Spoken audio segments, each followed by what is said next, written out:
Right, this is a video about how I've made my concrete surfboards. Just stripping off the wax on the old original surfboard I picked up for $50. So yeah, strip it all off and then wipe it down with a thinner to make sure all the wax is gone. And then I put down it's like a PVA glue I put in just before. And what I'm doing now is the actual concrete topping, which is micro topping, bought from Permacolor. So just sort of leveling it out with the rubber gloves. Just making sure there's no high spots or low spots. And that gives it the wood grain look.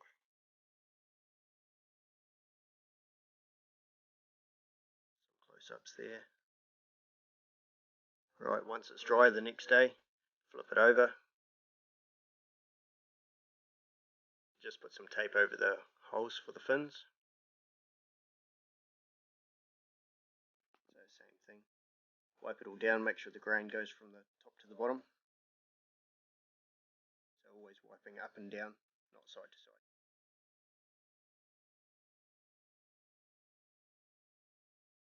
Right, just another close-up.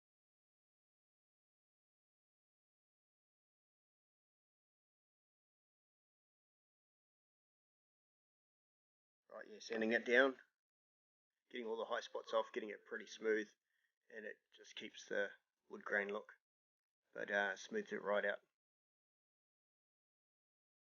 Just taking off the tape over the fin holes. Sand it down to about a 120 grit.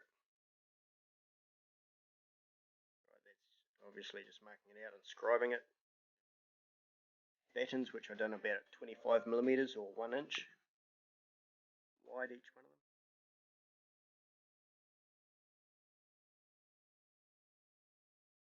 So that's just a bit of tin that I've got.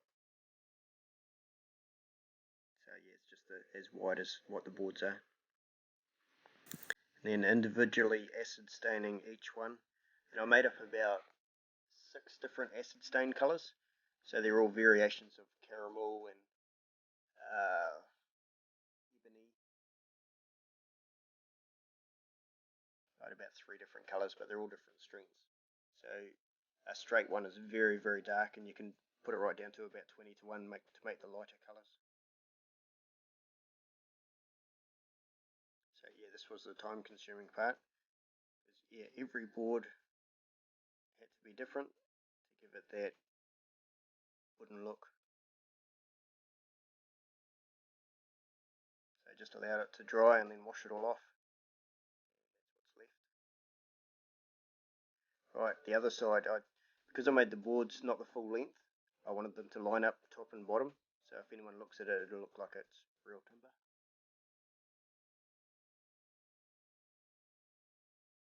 So yeah, and I marked it on the other side what strength of acid I used on each side, so both sides are identical.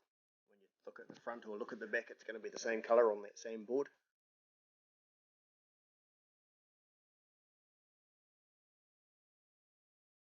Which was really confusing when you turn it upside down.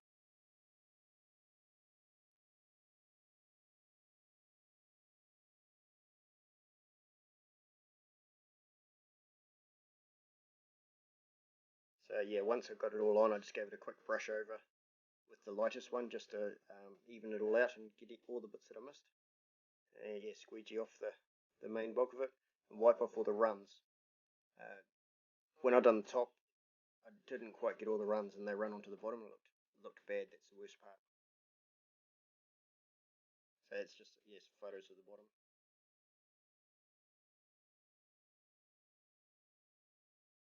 Right, this is sealing. I used a 2-pot concrete sealer because it is a concrete compound that I put on there. So this will make it completely waterproof. The 2-pot concrete sealer is almost like a fiberglass without the fiber. So yeah, this is sealing the other side. I just had to rest it on a couple of nails. It kept on falling off as a major pain. But yeah, I just wanted it so I could seal the absolute bottom and sides as well, all at the same time.